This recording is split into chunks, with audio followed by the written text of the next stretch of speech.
For over 6 years, millions of people in Darfur, Sudan have been living under the violence and chaos of war as the government of Sudan and the militias they support fight Darfurian rebels. Hundreds of villages in Darfur have been reduced to ruins, over 300,000 people have been killed, and more than 2 million people have fled their villages just to survive. They are grouped together in overcrowded makeshift camps, living in tents and dependent on international aid for their basic needs. Between 75% and 80% of those living in camps are women and children. The continual fighting in Darfur often cuts camps off from aid, leaving thousands of people without food or supplies.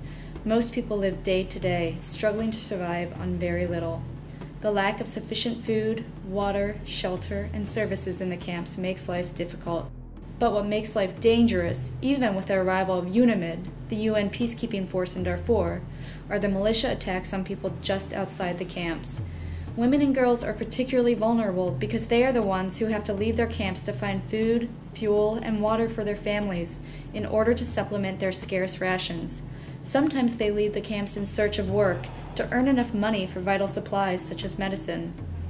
Outside the camp, women usually need to walk for many miles to find wood to either cook with or to sell. Without the protection of police or UN security forces, they are frequently attacked by armed groups and raped. These groups are often the same groups that are attacking and burning their villages. For women in Darfur, their need to leave the camps to provide for their families puts them in danger every day. While peace is essential to ending the widespread violence in Darfur, there are simple steps we can take right now that can make a difference in the safety and well-being of women and girls in Darfur who are most at risk. UUSC, a human rights organization based in Cambridge, Massachusetts, works through its partners in 10 camps to improve protections for women and girls in Darfur by addressing the different causes of their vulnerability. We call it weaving a web of protection. UUSC began its work in Darfur by researching why, after years of violence, women had so little protection in carrying out their daily duties.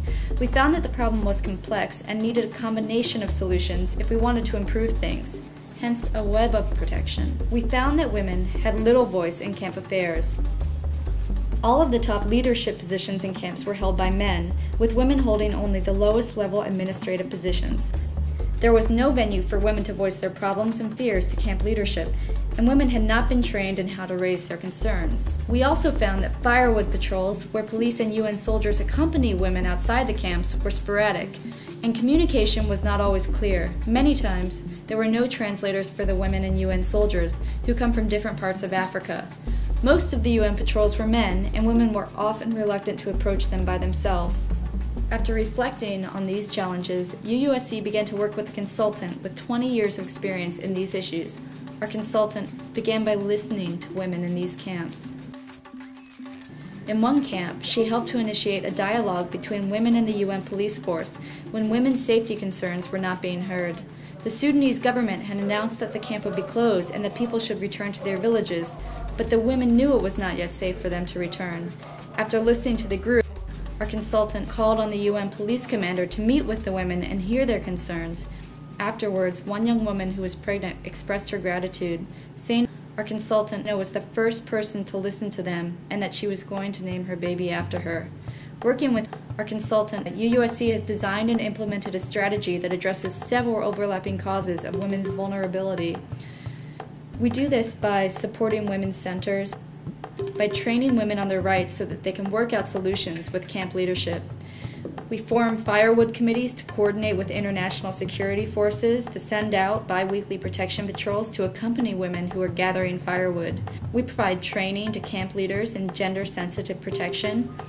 We provide income generation training and startup through women's centers. We look for fuel alternatives. We are providing training for UN police patrols. We are also bringing in Islamic scholars to provide training for leaders on women's rights, as stated in the Quran. There are many obstacles to ensuring that women and girls in Darfur are safe from violence. Weaving a web of protection is intricate and challenging, but together we can help to improve and save lives in Darfur. Just as UUSC's partners in Darfur are working to weave a web of protection for women and girls by implementing practical, straightforward measures, UUSC is working behind the scenes with policymakers, non-governmental organizations, and allied organizations to ensure that there is an end to the genocide and that women and girls' protection needs are met. Through the Drumbeat for Darfur campaign, UUSC and its members and supporters are pushing policymakers for a number of things. These things include funding for regular firewood patrols for all camps so that UN soldiers can accompany women seeking firewood outside those camps. It includes funding for training of UN police on how to best protect women to ensure that they understand the particular dangers women face. It includes support for the United Nations to increase the number of women in its police force who are working on the ground in Darfur, so women feel more comfortable reporting to police. It includes education and support for alternative fuels for women so that they do not have to depend on firewood. It includes opportunities in the camps for women to develop sustainable livelihoods. And lastly, it involves training of camp leaders in the particular dangers that women face and how women can be supported. And you can help. Concerned individuals like you are playing a critical role in helping to weave a web of protection by putting pressure on their political representatives and policymakers, not letting them forget the people of Darfur. We believe that UUSC's work to protect women and girls in Darfur is strengthened and deepened by the work that local activists do in their community to educate others and advocate for the people of Darfur, particularly on the issue of gender-based violence.